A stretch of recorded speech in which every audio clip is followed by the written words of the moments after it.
Oh, he was wonderful. Oh, Robert was a great man. Worked a lot of hours. Drove from Lucasville to Columbus every day.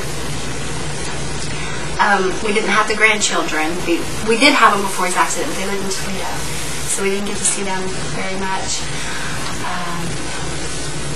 He's a good, strict, stern parent. He would have the children like they want to buy a four or a bicycle. He would tell them, you work and buy a hat, pay for half, and I'll match it. And he would stop and pick people up that was hitchhiking, which I would say, please don't do that.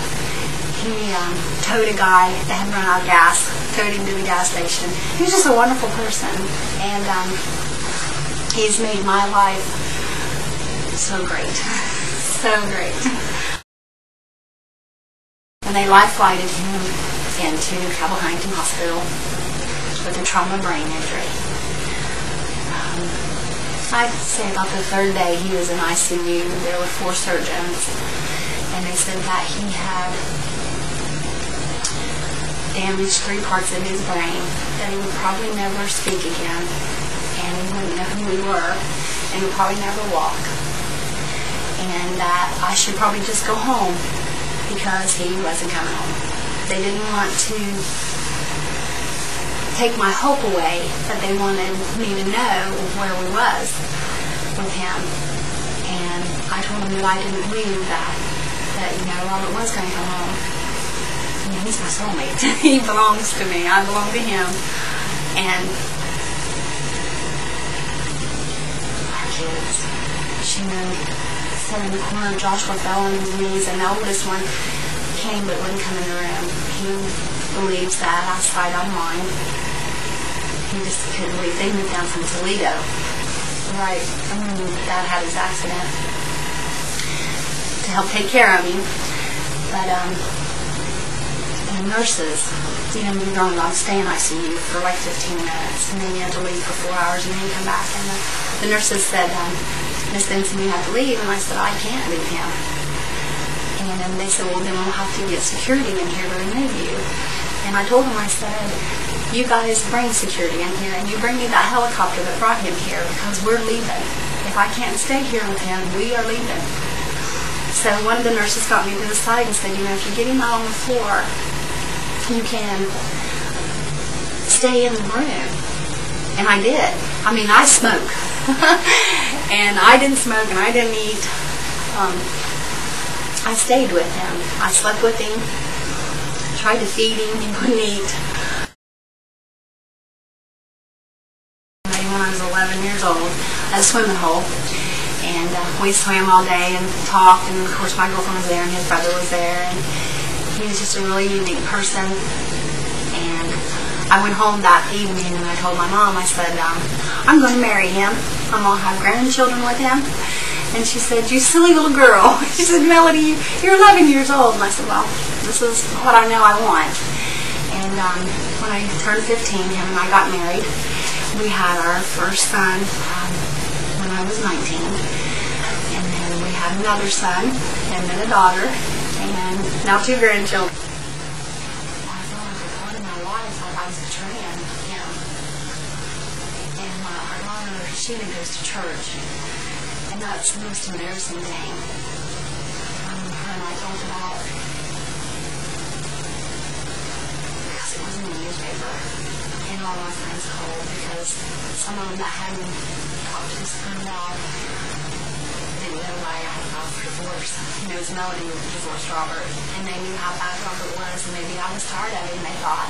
Some of them were too embarrassed to even ask. They come to visit and say nothing. And then I would tell them, why I had to divorce him to do his care. That was awful. I don't think that should happen to us. We've been married for way too many years, to have to be divorced. And I don't look at him as my ex-husband. He is my husband. He'll always be my husband. But we had to do this for him to be care. I don't want this to happen anymore. I went to court this morning because I got a letter in the mail, certified Wednesday, that I had to be in court this morning, which is Friday morning at 9:30, because they had filed a temporary restraining order against me of being around Robert. That I would have to leave my home, or he has to leave my home, but him and I can't be together. And if I had not shown up in court this morning, the judge would have granted that order. And I don't want anyone to ever have to go through what I'm going through. I had a nursing home tell me that I couldn't see him. I had people that I thought that represents the consumer misguide us. I had an agency that came in our home and prayed with us and would call and check on me to see how I was doing. They knew how Robert was, and I trusted them. And now they sneaked this little contract agreement in on me that I had no knowledge of signing.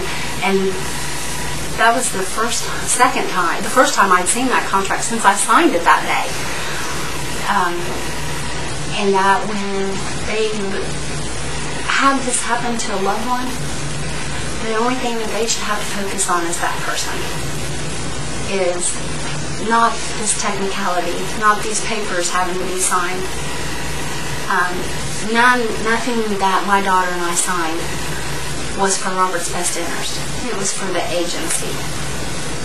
He lost his rights when she signed that paper, given the agency the right to say that we can't work him for 12 months when there's no one to care for him if we don't care for him. So I think that there shouldn't be any hidden contracts. There shouldn't be any trade secrets. I don't think that a family that has suffered as much as my family has should be in court this morning. I should be home with my husband, because if he falls today and hits his head and his brain busts and he dies while I'm sitting up here defending myself for doing what every agency told me, case manager told me to do, if that would happen to him for next week, because I have 4 days to find a lawyer, because I have to be back in that courtroom before that judge,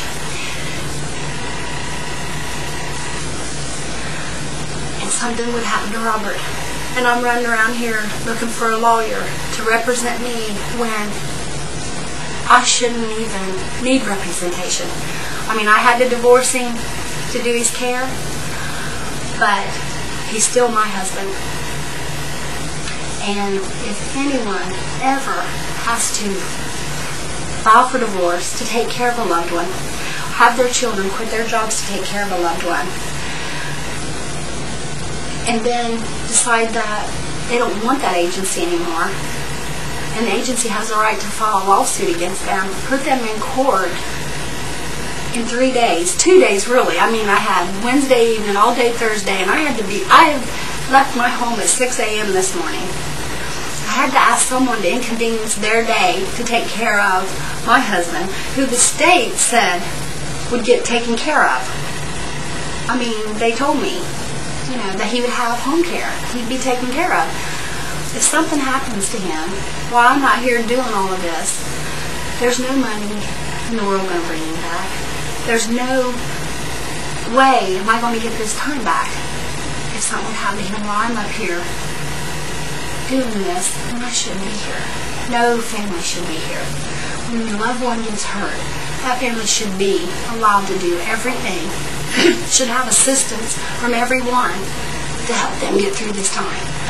I am 2 hours away. If something would happen to him right now, I can't get there for 2 more hours. And if I'd left him in Cabell Huntington Hospital and left that ICU room that day, he wouldn't be here today. I know that in my heart. Because every time I left that room, he pulled his catheter, he pulled his respirator, he stood up in the bed. This is a man that is supposed to be in a coma. And if someone would have just stayed in there, these things wouldn't happen to him. So I stayed, and he came home.